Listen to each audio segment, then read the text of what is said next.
And you might be asking yourself, is there a geocache? This would be, oh my gosh, a perfect place. Yeah. Nope. No geocache. No? Really? No cache? Nothing close. I looked at Venture Labs too. No Venture Labs either. So.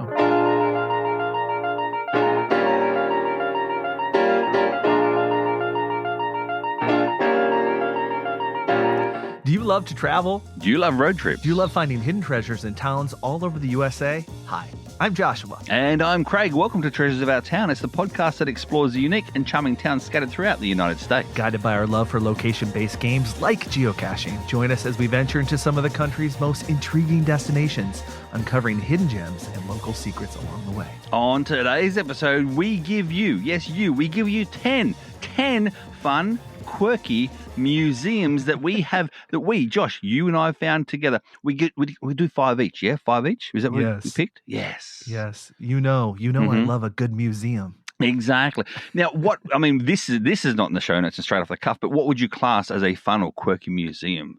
What's on the list? Similar to what's on the list?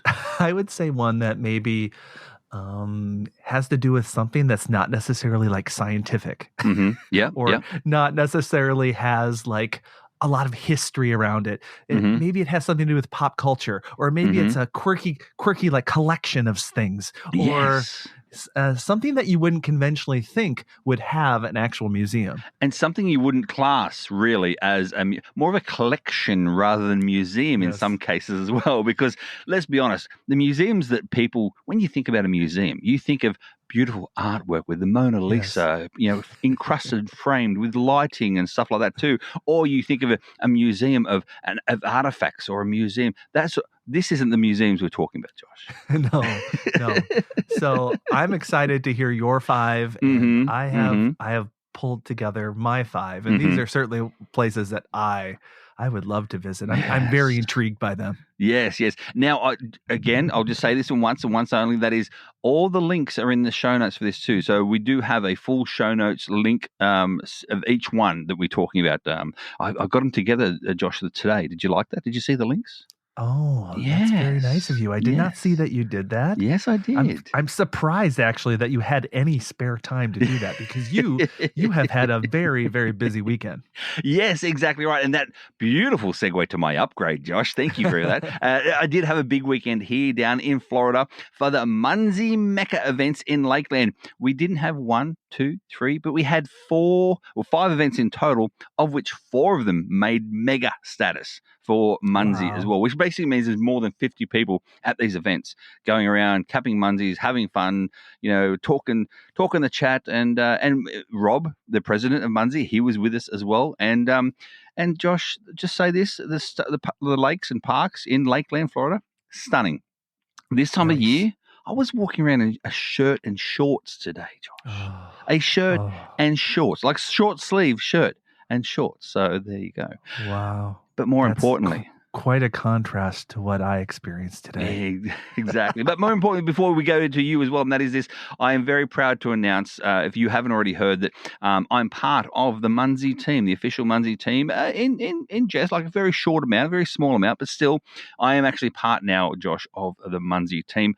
I have my own badge. You probably heard me on the podcast say to Rob that I was jealous of you. I had FOMO of you. You've got your own badge. Well, I've got my own badge now too, mate. So there you go. Well, congratulations. Thank you, I mate. am so happy for you. And I know you have such a passion for the game. I can't think of a better person to join the Munsey team, but you, Craig, see my shell, and you're going to bring so much good things to Munsey, because you are a player. I am, always. What players like. Yes. So I'm excited for your contribution to Munsey. But this doesn't mean that you are now no longer a geocacher.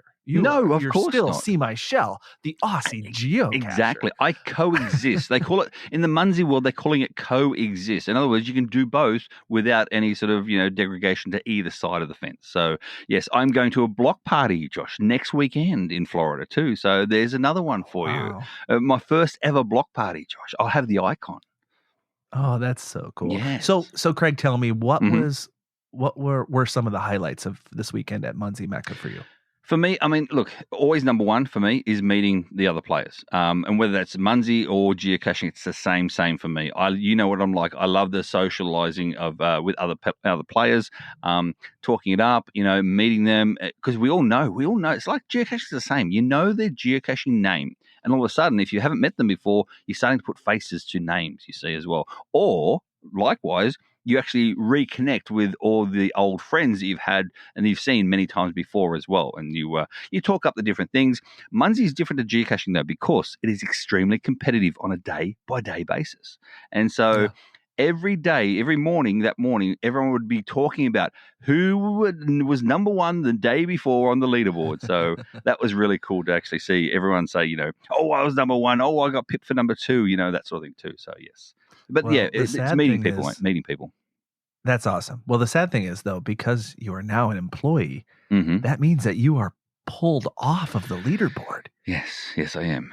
But in saying that, I'm not a competitive guy in that regard. Okay. I'd rather sort of intermingle and play friendly with people and stuff as well, and do videos as well, and photos and videos too. And I still do that as well. So videos are coming out shortly, Josh. For a tour of the town, which is a new Munsey thing that they put out. Not new, but it's only for this event, really, every single year.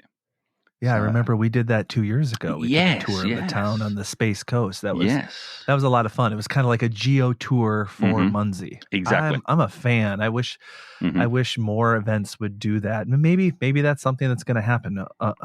More mega events will have their own tour of the town. Exactly. There's a great possibility for it too, which is really cool to see. But meanwhile, Josh, tell me, do you want to start with your upgrade or your delay? It's up to you. Well, I'll do my upgrade. Okay, what's your upgrade then? This weekend, TikTok didn't die. Well, it paused. It paused for a few hours. It went to sleep. It went to sleep for a few hours. Yeah. So that's good. I've built a following on that platform, 635,000 people. And it just kind of broke my heart to just be like, poof, those people, they're gone. They're gone. But they're not. So we've got an extension. We got a 90-day extension. Hopefully they can sort it all out. Just sort out your stuff, people. Come on. Yeah, let's figure it out. And my other upgrade. Oh, you got two. Well, first of all, here's the deal. Yeah. What's the temp? What was the high temp down there today? In Florida? In Florida, in Fahrenheit, it was 74. Okay. Today the wind chill minus 11. Oh, Fahrenheit! Wow. Yeah, a high of -1 Fahrenheit. Oh, wow. So when it gets that cold here, especially with the wind chill, it's literally dangerous to be outside for too long. Exactly. But you know what, Craig? That didn't stop me. That didn't stop me from playing our game Munsey. Oh. I went out in my heated car, and I finally capped the GCV silver play button garden, because today was triple points, and with the booster I got 6 times the points. That's cool. I capped that whole thing. It took me a half hour, and I got about 100,000 points just off of that. And if people don't know what I'm talking about, Munsey has the ability for people to create these gardens that look like things, like burgers or anything. Actually, I've seen minions, I've seen pieces of pizza, so Craig was so kind to create one that looked like my silver play button that I won from YouTube. So people all over the world dropped pins basically in my neighborhood, and today was the day I capped them. So that was cool. An upgrade for me today. That's really cool. Are you attempting to catch our good friend and patron as well, Minnesota boy? He's too far ahead of me. Oh, he's too far ahead. I don't think I'll ever catch him. What about me? You going to catch me at all? I don't think so. But anyway, no, not possible. Not possible now that you were an employee. and not only employee, but also in like a Munsey rich state like Florida, or Minnesota is too, but still. Well, Minnesota's pretty. I think Florida and Minnesota might be the most rich in this country, but right now it's tough to get out, especially to cap those physicals. So that's true. True. Anyway, I still got to play a location-based game, which was fun. Oh, and here's the thing. You know how location-based games, we always say they bring us to places that we wouldn't know about otherwise? Absolutely. Yeah. So I'm capping in a neighborhood close to my house. Yeah.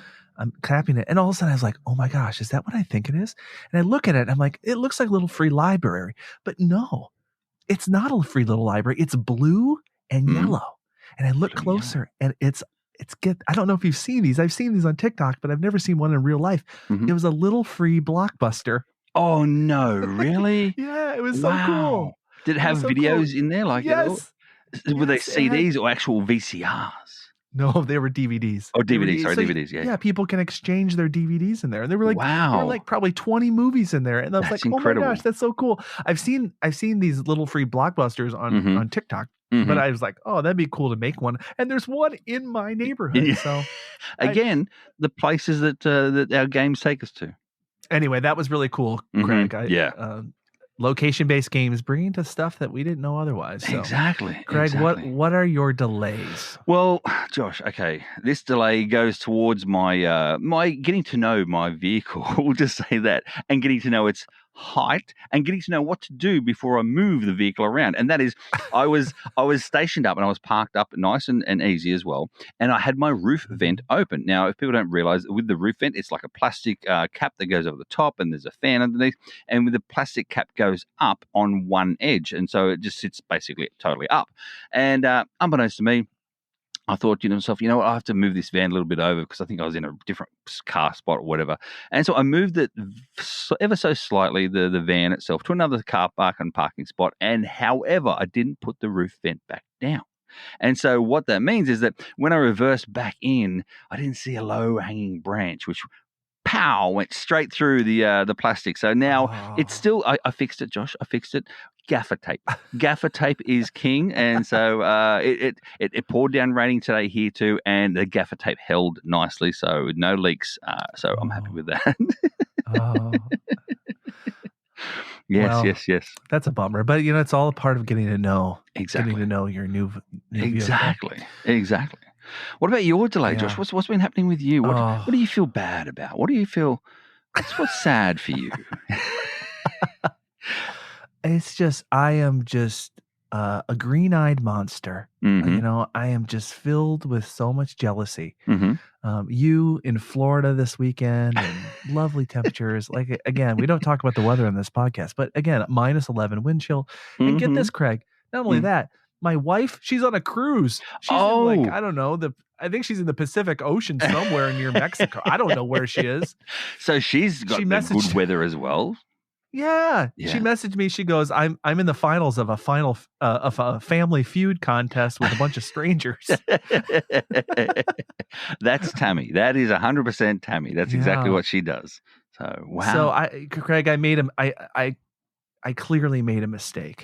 I should have gone down to Florida this weekend because of the weather, because I probably would have had a place to stay for probably free. I could have stayed with you guys. And, the flights are pretty decently cheap. So I made a mistake. There was not a lot to do here this weekend. I should have been down there. So I will say big time FOMO. One more little quick, delay for me as well. And that is, we did stay down here. Rob and I stayed down here. A nice little Airbnb. The Airbnb, Josh, had a hot tub out the back. It had a fire thing out the front as well. So, however, we stayed there for 3 nights. Not once could we use the hot tub because the heat in the hot tub didn't work. And we thought either you or Minnesota boys actually put a hex on us, and because you would be missing out with the hot tub beers as well. And even to the point when we thought we'll go out the front and do the fire, and we lit the fire, and the fire lasted for maybe 10 minutes, and then the gas bottle ran out. So it's one of those things. But the Airbnb did have a hairdryer, which wasn't used. But anyway. Well, that's okay, because when we go to Morgantown, West Virginia for Geo Woodstock, we have a hot tub, we have a fire. It's going to be, Tim's going to be along with us. It's going to be a great time. It will be. So we're going to move on to the museums, Josh.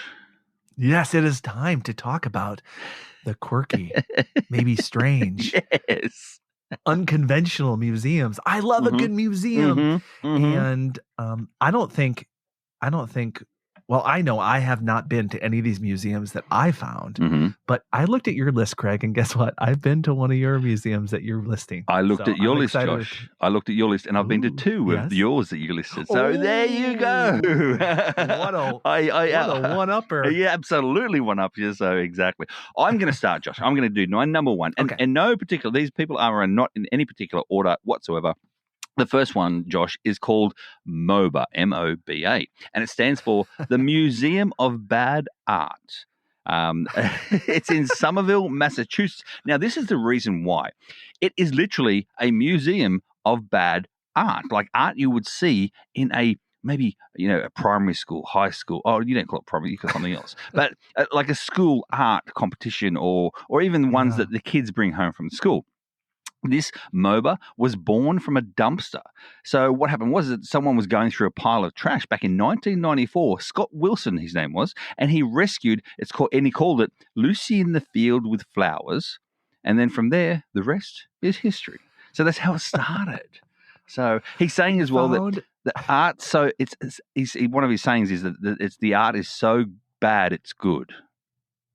So, yes. So he literally found a piece of art in a trash bin, and he's like, I'm going to start a museum of bad art. Or trashed art. Trashed art. Yeah, exactly.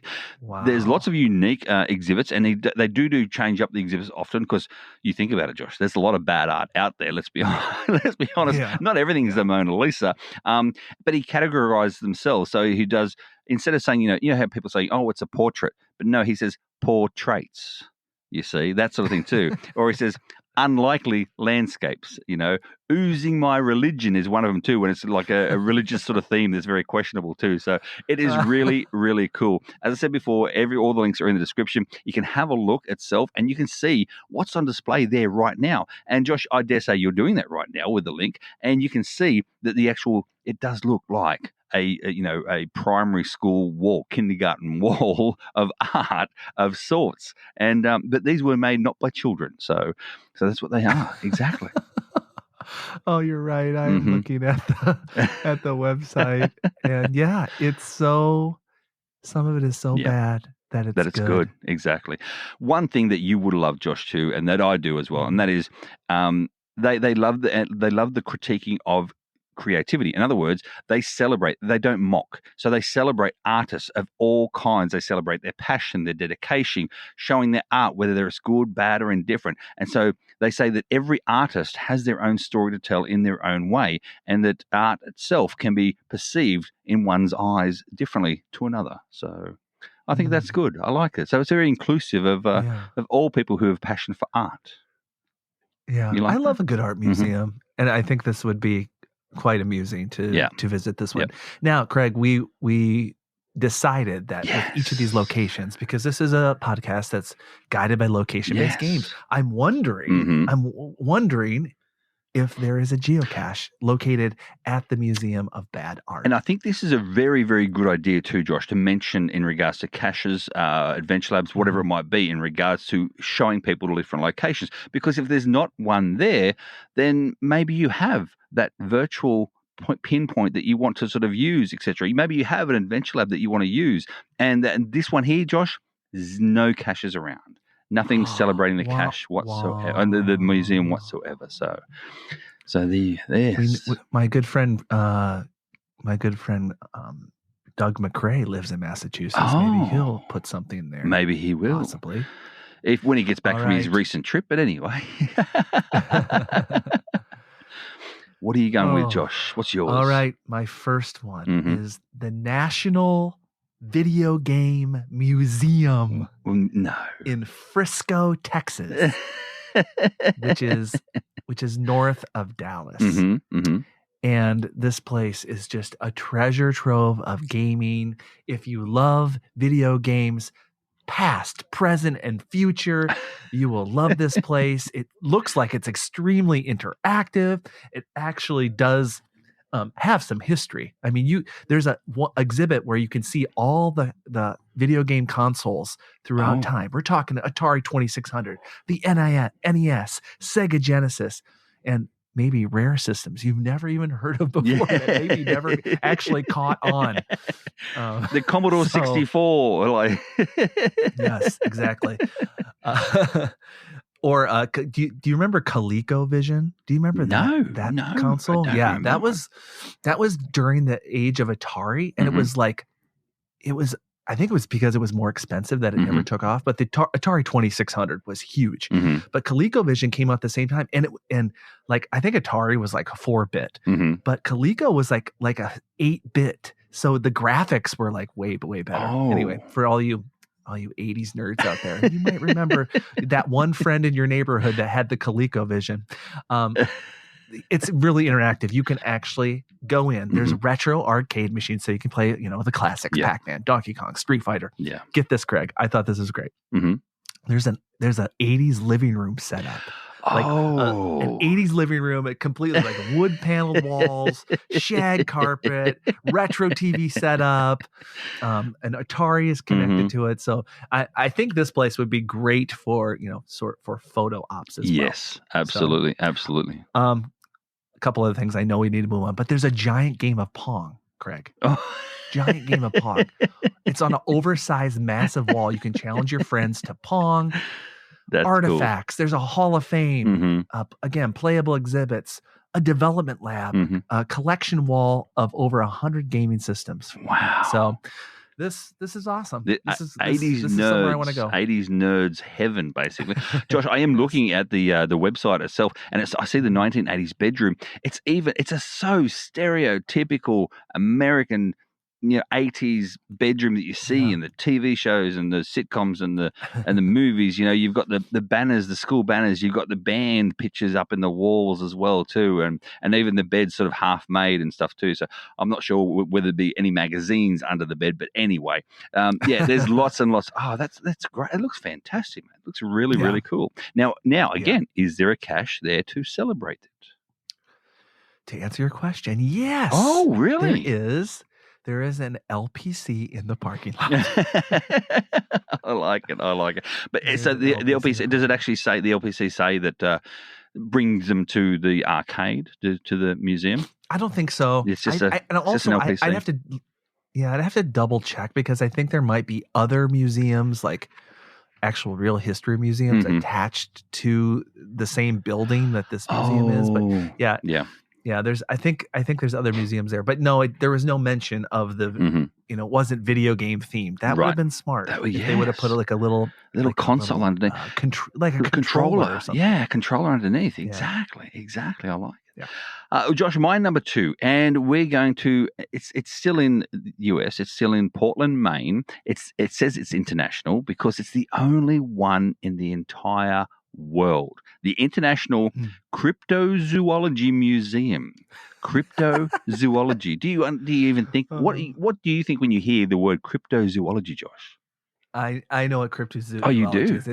It's mythical creatures, right? Yes, exactly right. Mythical creatures such as, the Bigfoot and Loch Ness Monster and all that sort of stuff too. So this is a one-of-a-kind museum. It's the world's only museum that's actually dedicated to cryptozoology, which it states the study of hidden or undiscovered animals like Bigfoot, Loch Ness Monster, and Chupacabra or something. It says, I can't even read that what it says. But Chupacabra. Chupacabra. What's Chupacabra?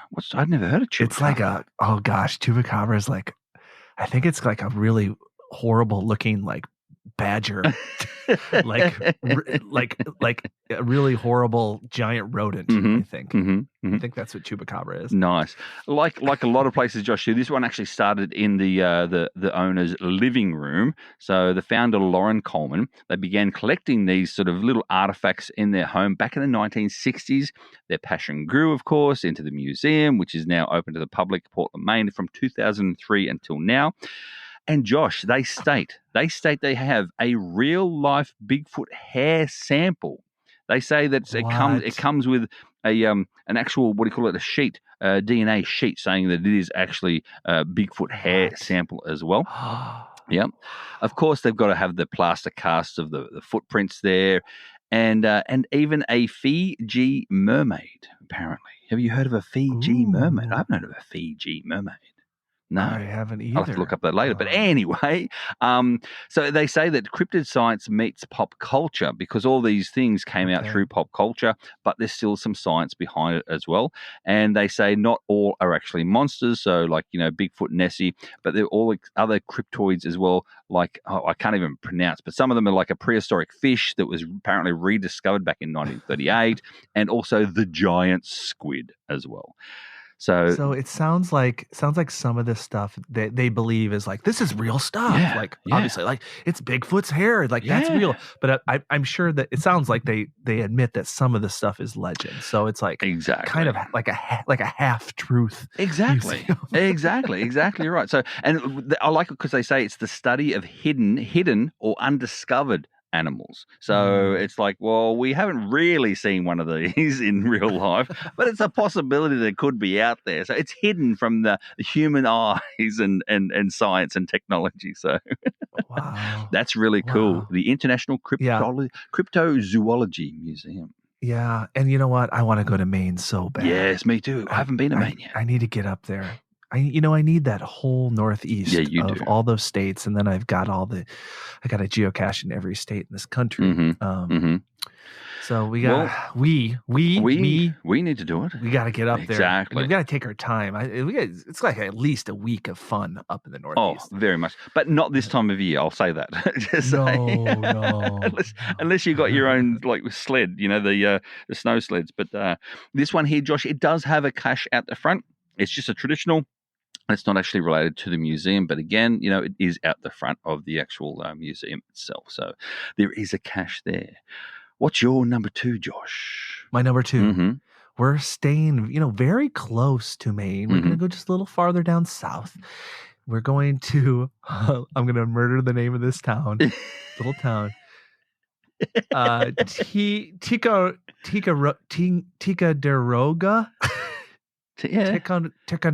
Ticonderoga? Ticonderoga. Yeah, Ticonderoga. Yeah. Okay, so here's how it's spelled: Ticonderoga. So listeners, correct us if you live anywhere near Ticonderoga. God, I just murdered it. You really did. Please let us know what it's called. But get this. Yeah, but what state? What state's it in? What state's it in? Oh, New York. Oh, sorry. Okay. Yeah, New York. New York. Yep. So we're talking northern New York. So I wonder if it's close to, we've had episodes about TV movie locations. I wonder if it's near the Wonderful Life. I knew you were going to bring that up. Yeah. Exactly. Maybe. Anyway, we'll have to look. This one, I think we've had conversations about this. It's a possibility. This is the Star Trek original series set tour. Oh, original series, like with William Shatner himself. Yeah. Oh. So this place is just a building filled with replicas of the original Star Trek set. Wow. So, of course, we got the bridge of the Enterprise.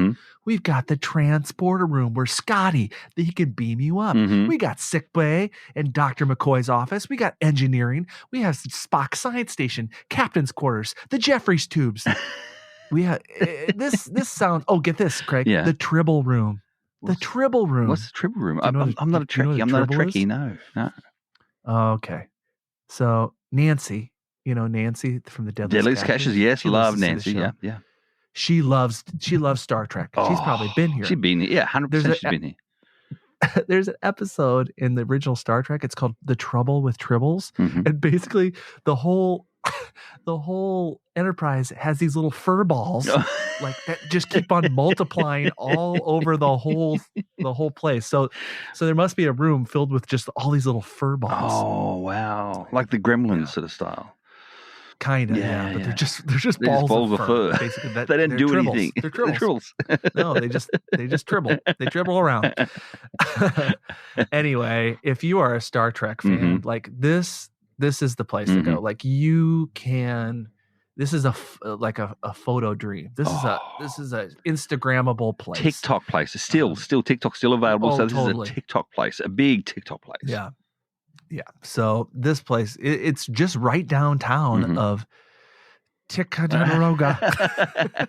Josh, I am looking again at the website itself, and I've scrolled down to special photo tours, and it's got a photo of what they have on the bridge. Like, you get the special Star Trek seating. Like, you know how you got that old school, back in the day, the whole silver square looking seat that was supposed to be technologically advanced and all.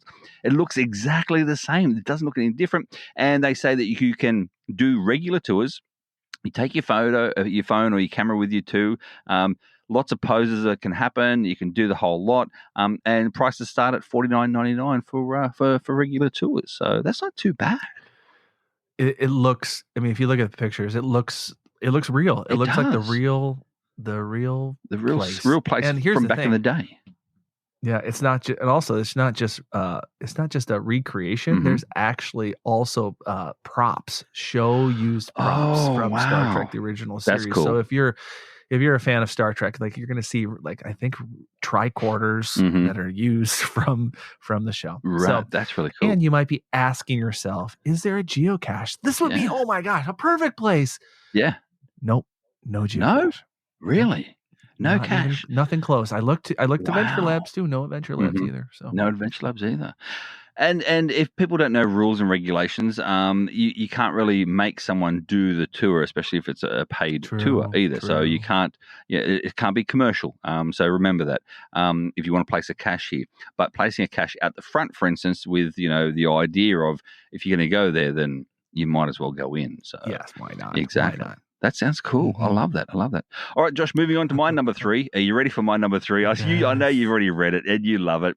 My number 3 is located in your home state of Austin, Minnesota. And I'm talking about the Spam Museum. Yes, Spam, the ham in the can Spam Museum. Yes. Did you like me picking this one? Yes. If you didn't pick this one, I was going to pick it. Oh, well, they're lucky I did the show notes first. Yeah. Exactly. Spam. You know that spam is an acronym? For? Spice? Spice? No. I don't know. Some people say it's spice. Oh. It's spiced ham, but there's actually an acronym. But anyway, Craig. You're right. I've been here. Yes. Craig, this actually was this summer. I took I had never visited the Spam Museum. It's about an hour south of me. And I went down there just by myself to experience the Spam Museum. It's cool. Really? It was cool. Did you do a video? Oh, yeah. Did you do a video? A TikTok. I have a TikTok of it. Oh, TikTok. We need to put that in the show notes because yeah, absolutely. Absolutely. I did a TikTok of it. But that's really anyway, cool. Spam. Do people know what Spam is? I hope so. Yeah, everyone knows. Okay, Spam. Spam is worldwide. Even hits Australia. It is a canned ham that lasts on the shelf for years and years and years and years and years. Spam is huge normally over in Hawaii. In Hawaii itself, they use Spam for almost everything. You can get Spam in McDonald's in Hawaii on your breakfast sandwich, Josh, with egg and Spam breakfast sandwich. Delicious. You can get Spam in Hawaii from the gas station. Like on and in a plastic wrap, but it's on the sushi rice. Oh. So you got like a sushi Spam on delicious, absolutely delicious. But anyway, I'm digressing. Getting back to this actual museum, the Spamtastic history. The museum celebrates the history of the Spam, the iconic canned meat that debuted in 1937 and became a global phenomenon, especially during World War II, and a staple for the soldiers. Hence the reason why it is infiltrated through Hawaii as well. One of the best things, Josh, about this museum, it's free. It is free. It is free. And it's a really nice museum really cool. for being free. That's really nice cool museum. For free. Yeah. Exactly. So, and once you go, now my question for you, Josh, as well. You've been there. You said you were there. Did you become a Spambassador? Yeah, I did not become a Spambassador. Spambassador. No, I didn't. But it that's what they call. I was going to say that's what they call their people, the friendly people there who actually the tour guides. They call them Spambassadors. They were all the Spambassadors were very friendly. They were very friendly. Yes. And you're right. The history of Spam, you walk through and you can like, you're walking through and you're looking like you're at like a World War II war post, and there's like mannequins that are holding Spam, and like, and then you walk further down, and like all of a sudden now you're in Hawaii because Spam is such a big deal in Hawaii. It's big in Hawaii. Yeah, it's big in Hawaii. It was a worldwide impact. And as I said before, Hawaii, South Korea, Philippines, all those sort of locations love Spam because it lasts for so long, and it tastes fresh even after days, weeks, months before it gets there. So, but also, Josh, at this museum, they give out free samples. You get free samples of your Spam. That's really cool. Josh, I've got another question for you. Since you've been there now, I can actually like question you. Did you go to the gift shop? What was in the gift shop? The gift shop was amazing. It was a great gift shop. Anything and everything you could think of, Spam was there. I got my wife a pair of little tiny Spam earrings with 2 little cans hanging from her ear. And because Spam is such a Minnesota thing, I was like, I got these for you, Tammy, to wear to the Minnesota State Fair, because they have like a Spam booth there where people, And did she wear them there? No, she forgot. Oh, no. But other things there that I saw, and when I read in my research, I loved as well. Obviously, Spam branded clothing is there as well. But, Josh, they've got Spam flavored lip balm. Yeah, they do. Do you have some? Did you get some? No, I didn't get any of that. Because here's the truth. Are you ready? After I did the Spam museum, I was hungry. So I went down to the local diner. And because it's right kind of downtown Austin, and a lot of these diners they serve Spam burgers. Okay, so I went down. I had a Spam burger, and I'll just be honest with you, I don't like Spam. It's not good. Oh, really? I don't like it. Oh, really? Do you like Spam? Do you like it? I love Spam. Yeah, I love Spam. Like it's delicious. I'd rather just have regular ham. Spam. Yeah, I'm just the texture that I don't like it. Maybe dog food. Some people say it's like a slab of dog food. Yeah, it's kind of like a little dog foodish. Yeah, it is. It is. Josh, I eat Spam. So you ready for this? I'll eat Spam directly out of the can without heating it up as it is. That's how I can eat it. Or I can have it fried, or or I can even dice it up, like actual dice it up. Wow. So it's like little dice bits of meat, and put that like in a spaghetti sauce too. Like, oh yeah. See, you may, Josh, if it's diced up like that, you may find it different, rather than just literally pulling out a big fistful of meat and putting it in your gob, just saying. So it's fried Spam actually sounds pretty good, actually. So yes, if the crispiness on the Sprite, you got to do the crispiness on each side as well. So meanwhile, Josh, there is a cache there in the parking lot as well. Found it. It's a traditional, but again. But okay, of course, you already found it. I don't need to tell you anymore. But for those out there who haven't found it, there is a cache in the traditional cache in the parking lot, and it's not related to the museum itself. All right, Josh, you're up next. What do you got next? All right. We are now going to, oh my gosh, Craig. This might be my favorite of my list. Really? Yeah. We're going to Wamego or Wamego, Kansas, which it just breaks my heart, Greg, because I've driven by this city more than once. No. And I have never stopped at the Oz Museum. Oh, really? It's another Wizard of Oz museum. And this one is a sight to behold. So if you listen to this podcast, Craig and I together, we went to the Wizard of Oz Museum on the Space Coast and had a lot of, lot of stuff. But I looked at the pictures of the Oz Museum in Wamego, Kansas, and it's just a beautiful place. Houses over 2,000 artifacts related to the Wizard of Oz. We got original movie props, costumes, scripts, promotional items, tons of collectibles. We got film costumes, a replica, not the real one, a replica of Dorothy's slippers. Because did you hear Dorothy's slippers? They just went for like $30 million. Really? The real one, the auction. actual real one? Yeah. Wow. Interactive displays. And so here's the thing. You remember when at the one in Space Coast, there was like a interactive room and where there's they projected the yellow brick road or whatever. Yeah. In like 3D projection thing on all the floor and the ceiling and every wall. Yeah. Well, this one has a real yellow brick road, not a projected one that you can skip down. And you saw how excited and happy I was skipping down the one in the Space Coast. Imagine me skipping down this one.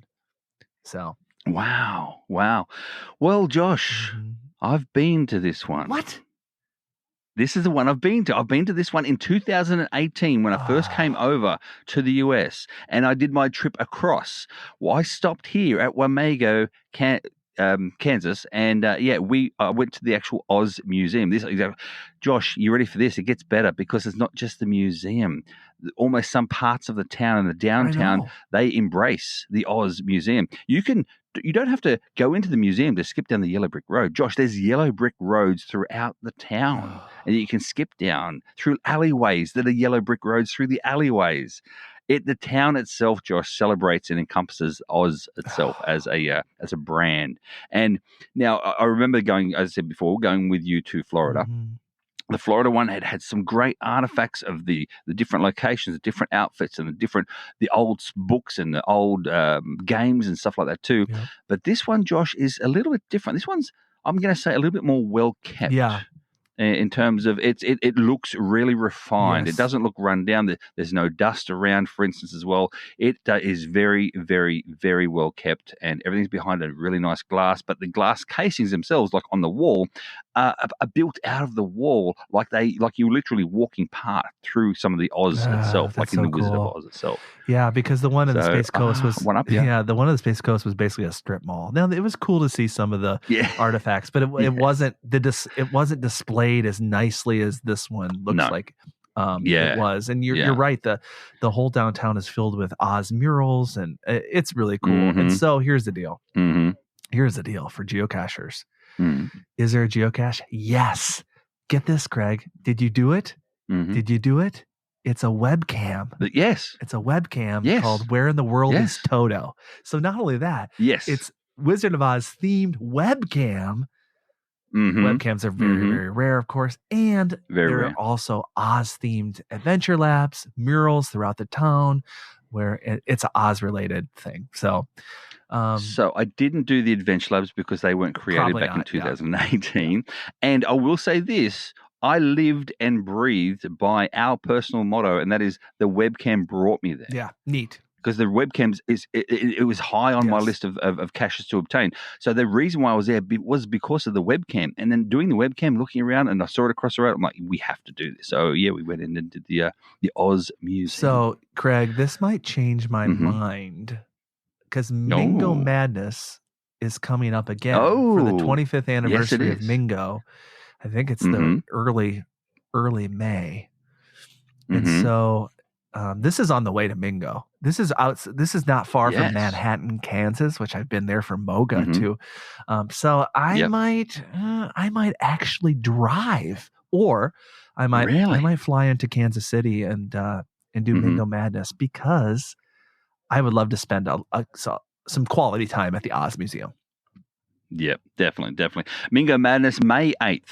So the 8th of May is Mingo Madness in Colby, Kansas, for those people wondering. So, Josh, guess what? What? I'm planning on being in Mingo for Mingo Madness. Oh my gosh. So when is the event in Uranus, Missouri? That's just before it. It is? I love the way you said Uranus? that. Exactly. Yes. You say it's Uranus, but anyway, the Uranus one is the Fudge Factory, etc. as well, and that's May the 2nd. May the 2nd. So, and then drive across. I could drive down there. Wait. Where's Uranus? Or, where's Uranus in Missouri? Uranus, I mean. Uranus, Missouri. It's. I'm just looking now for you. It's almost in the middle, but slightly south. But almost in the middle. So you could possibly, Josh. How's this? You could possibly even fly in. Look at us. We're making plans live on air here as we speak. Exactly. Why not? Why not? But you could fly in there to what's that big city next to it? Kansas City. You could fly into Kansas City. I could pick you up, Josh, in Kansas City. Take you down to the Munzie events there in Missouri. Okay. And then we drive across together to Mingo Madness and stopping at Oz Museum. Would you spend some quality time there with me? Oh, are you going to twist my arm? Of course I will, buddy.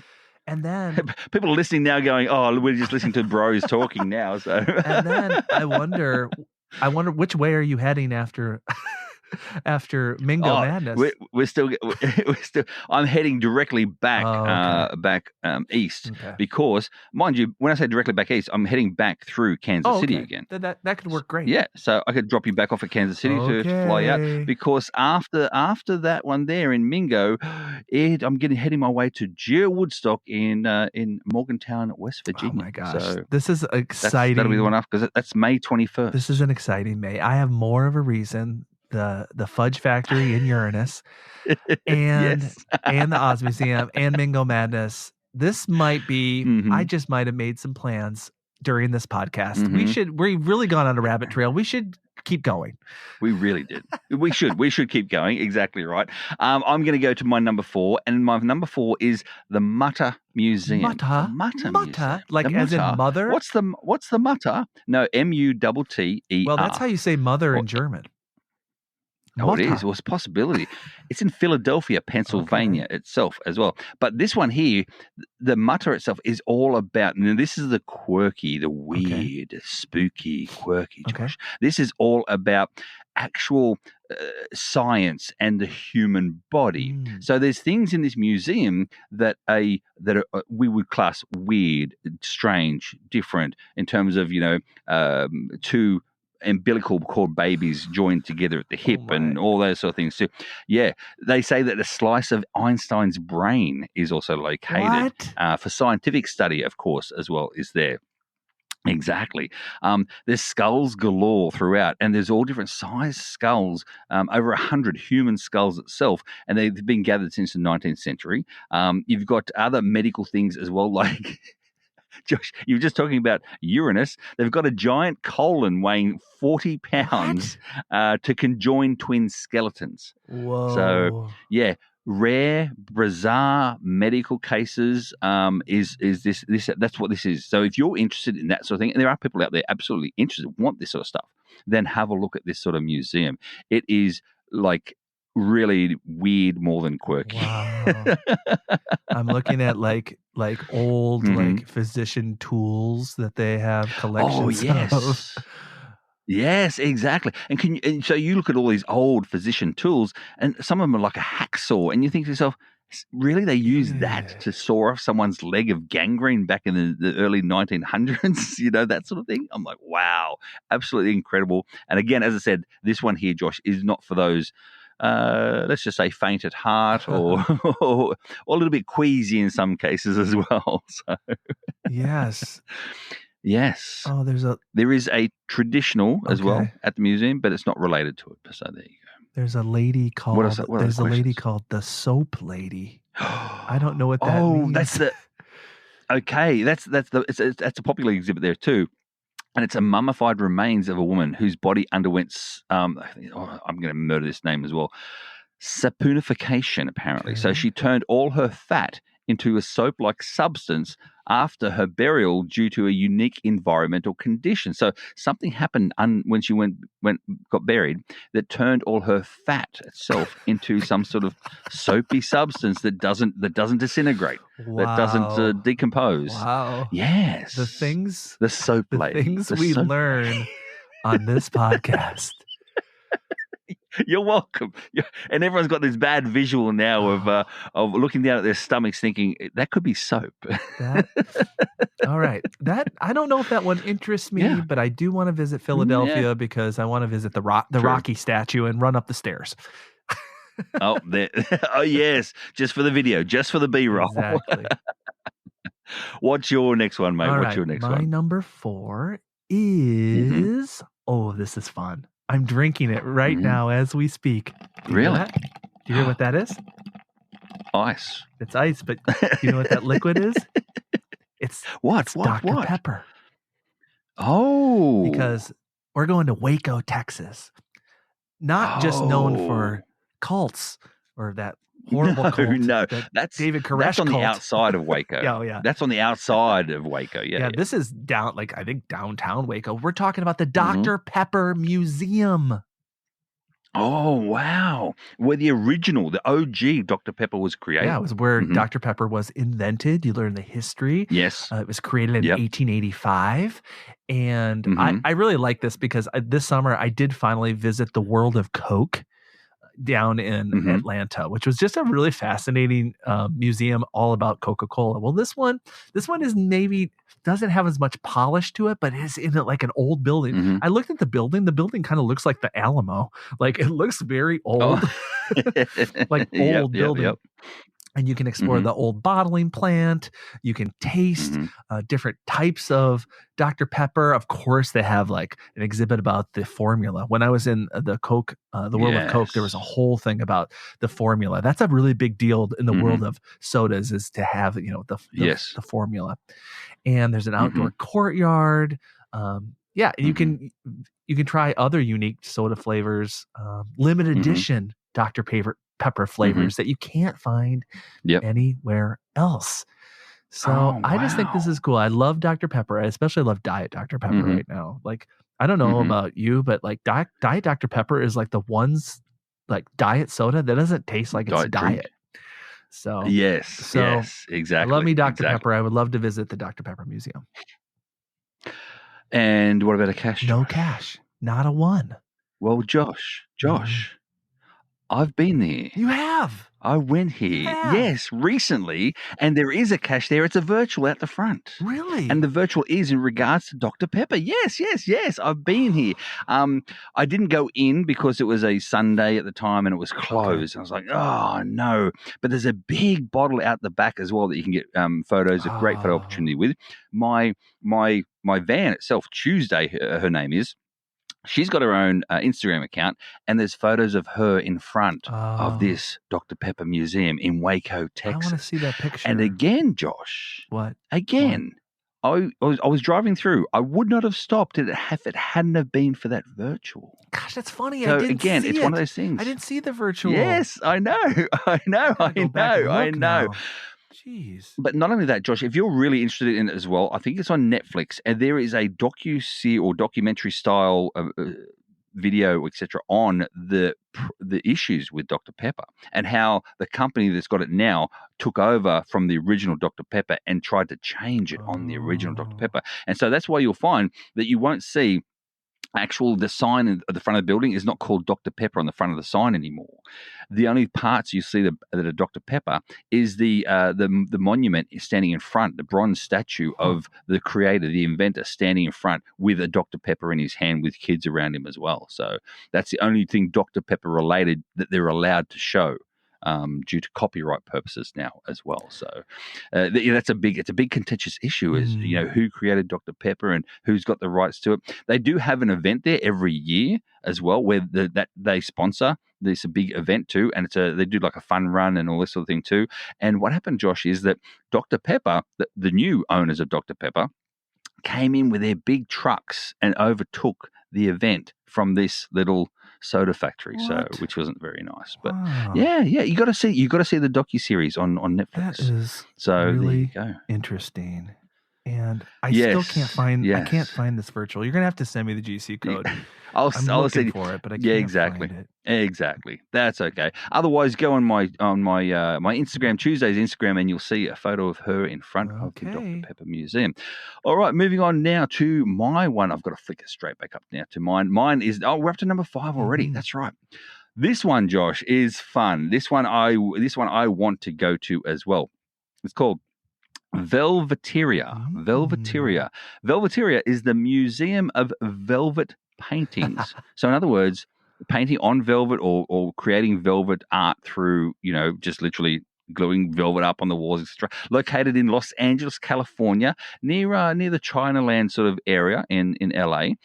It is a velvet art wonderland. So everything you see in there is all about velvet, showcasing over 500 pieces of the unique textured art form, they say, as well. So eclectic themes, of course. There's a black light room, Josh. That'd be cool. So you go in there and they're glowing. The velvet paintings glow. That's cool. As you walk through. That's cool.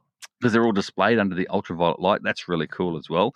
And they say that this is global velvet art. It's like it's very eclectic. You know what I mean? Like there's not that many around. It's not really heard of too much. And it's only because of our research that we've done for this podcast, for today's episode, that I saw this and went, this actually interests me. This intrigues me as well. So... Mm-hmm.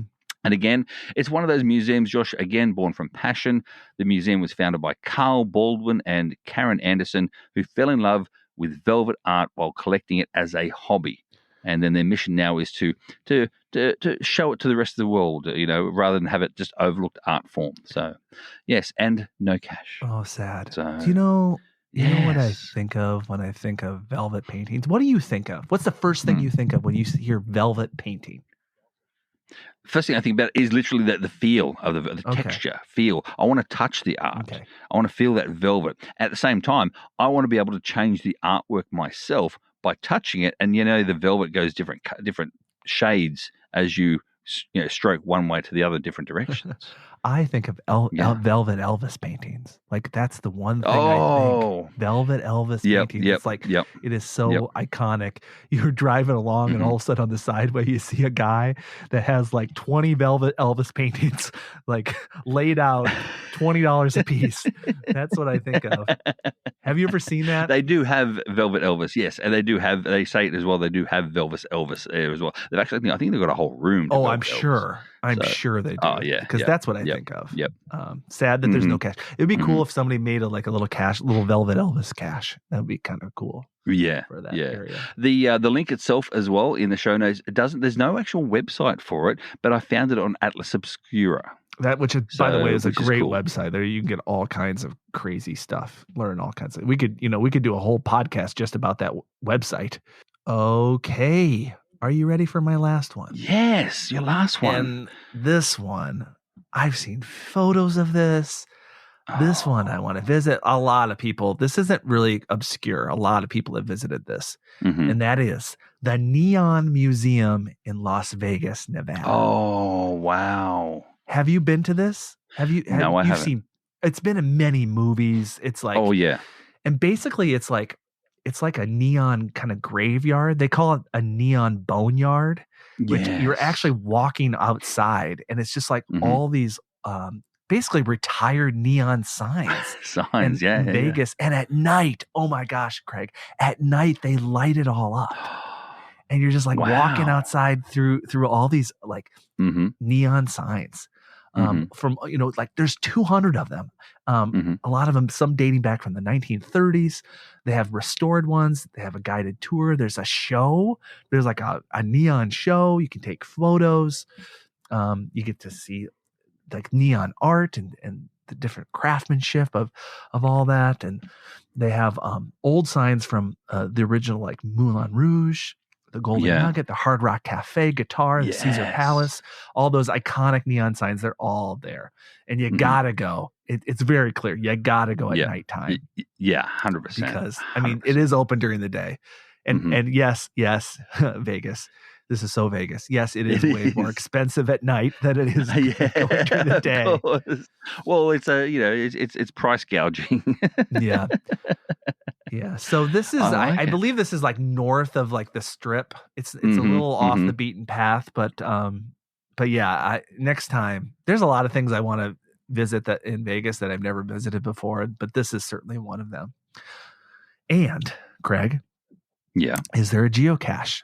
There's not a physical geocache there, but this is great. This is perfect way to end this show. Are you ready? Yeah. There is a adventure lab, a 5-stage adventure lab that goes to 5 different quirky museums in Vegas. Wow, that's really cool. So there's the Neon Museum, the Mob Museum. There's a like museum as in the mob, as in yeah. There's a haunted museum, all about things that are haunted. There's a National Atomic Test Museum. and I really want to visit this, the Pinball Hall of Fame. Oh, of course you do. Filled with pinball machines. I love my pinball machines. You do. You love your pinball machines. Exactly. So it would be so fun. This would be a great video to go to all 5 of these museums in one day because they're all pretty close to each other. That would be a fantastic video, and you'd have to do this one last at night. I think that would be ideal. That would be ideal. Now I'm looking through again the link itself, and it's literally a boneyard of all the old light and neon signs. I look at it when they light up at night, Josh. It looks like everyone's going to get a suntan. Like that's how neon we're talking. But safety-wise, there is a railing that goes all the way around. You can walk around in safe. You don't touch the lights, at all. The lights are all done correctly and stuff too, which is nice to see. And I can see as well that there's some sort of trail within the actual thing as well, whereby it looks like some kids are doing some sort of homework on each stage of the lights, which is pretty cool. I like that. If you look at the website, Amazing. You're just going to be like, oh, I totally have to visit this place. It looks so cool. Exactly. And there Josh, you only have to click the link and look at the website at the front, because there's a what do you call it, like a hyperlapse from afternoon to night, where they turns it on and the people are walking fast in between, and you get the full gist and the whole idea of what it is all about. So that is really cool, Josh. Good pick, mate. Good pick. Yeah, thank you. Thank you very much. Yeah. Oh, you went Elvis there. You all went Elvis on me too. Thank you very much. Viva Las Vegas. Viva Las Vegas. Okay, I just freaked my dog out. Yeah, you did. He perked his ears up. He's like, "Why are you singing Elvis, Dad?" Anyway, Josh. Do we have? That's the 10. That's the top 10. That's the 10. I like. We another great show. We could do another show. I mean, there are so many quirky museums. That's one of the things that's like great and wonderful about our country is there's so many quirky, interesting things like these museums. So this is quirky museums. Maybe one. Maybe we'll do another episode. And we got a lot more things that we need to visit, Craig. Absolutely. Absolutely. And Josh, obviously a lot of these museums themselves as well, they were started by one person with a love and a passion. I'm handing you the football, Josh. I'm handing you the football here. It's why would that be, Josh? A love and a passion. Because you know why? Wherever they live, they're just proud of their town. They're really proud of it. They're proud of their collections. They're proud of their quirky hobbies. They're proud of their town, because that's a damn rare thing these days. There you go. See, there you go, people. You heard it live. I'm the quarterback. Josh is what do you call it when you catch the person who catches? I don't even know football. I'm the receiver. You're the receiver. I'm the quarterback. You're the receiver. And we just scored a touchdown. Perfect. Yeah, we did. And I would have forgot. I almost forgot. I know. I saw it in your eyes. You're winding up. We need to put it in the show notes. Remember say the thing. No, that's the whole point. I want it to be natural, Josh. No, don't read it. It's natural. It's got a flow. You've always said you like the flow, and so do I too. So we got a good flow. There you go. Speaking of flows, Josh, we have patrons out there who also enjoy the show that much that they like to support us. See? Yes, segue. Yes. Tell us, Josh, for those people out there who aren't patrons, how can they be patrons? Yeah, we have patrons. They support our show. They make this all possible. Podcasts are expensive. So if you have been listening, you're not supporting us, why not jump on board? Join us. You get special content from us. We sometimes do bonus episodes, which we call Golden Nuggets, and you make it possible to not have any sponsors, no annoying commercials. So consider joining us. Here's where you find us: patreon.com/treasures of our town. That's really cool. And also, we may be doing some little golden nuggets if we do meet up, Josh, in Uranus and do the trip across. We could do some golden nuggets on that trip. Let's be honest. We can do golden nuggets in Uranus. Anyway, How else can people find us, Josh, if they want to find us? Feel free to reach out to us at trenchesmotortownpodcast@gmail.com, or you can follow us on Facebook, Instagram, X, and YouTube. So that's it for our show today. Please subscribe, rate, and review on your favorite podcasting app. And as always, Josh, may your travels always lead you to the most unexpected and amazing hidden museums around the United States and the world. See you next time, everybody. Goodbye. Bye. Go have an adventure.